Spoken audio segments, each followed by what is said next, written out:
విద్య, ప్రార్థన, విశ్వాసం, ఆత్మీయత చిన్న వయసు నుంచే నేర్పించాలి. చాలా మంది ఏ వయసు వచ్చిందిలేండి బాప్టిజం ఇవ్వడానికి వాడికి, ఇప్పుడు చిన్నోడైతే వాడికేం తెలుసు, వాడికేం వచ్చు. కానీ బైబిల్ చెప్తుంది చిన్న వయసు నుంచే సాతాను వెంబడిస్తుందంట మనుషుల్ని. బుట్ట చిన్న పిల్లలుగా ఉన్న వారిపై నుంచే.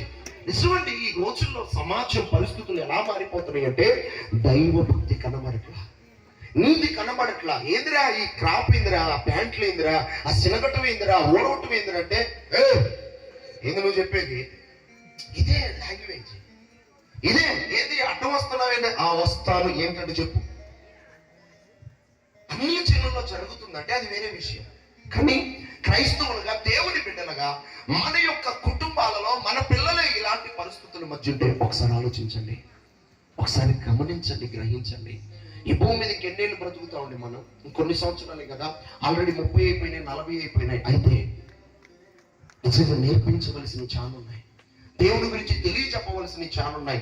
ఈ భూపరమైన ఈ చూసి పడిపోమాక, ఆనందపడమాక, ఇదే అనుకోవద్దు.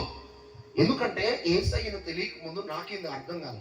పని చేసుకోవాలి చక్కగా, రాత్రి మగలు డే నైట్ పని ఉంటే పని చేసేవాడిని, నాగా పెట్టేవాడిని కాదు. చాలా ఏంటంటే డబ్బు ప్రాముఖ్యం. డబ్బు లేనిదే మనిషికి విలువ లేదు, డబ్బు లేనిదే ఎవరు లెక్క చేయరు. డబ్బే, డబ్బు డబ్బు డబ్బు. గుడికి వెళ్ళేవాడిని, మందిరానికి వెళ్ళేవాడిని, ఆదివారం కొద్దిగా అనిపించేది. కానీ నిజంగా మంగళవారం ఇంకా మొత్తం మంట తగ్గిపోయేది, ఏం అర్థమయ్యేది కాదు. కానీ నా హృదయంలో ఒక ఆశ ఉండేది, ఏంటంటే దేవుడి పనిని ఒక మహిమకరంగా చేయాలి. కానీ చేసే వయసు అటు ఇటు కాకుండా అయిపోయింది.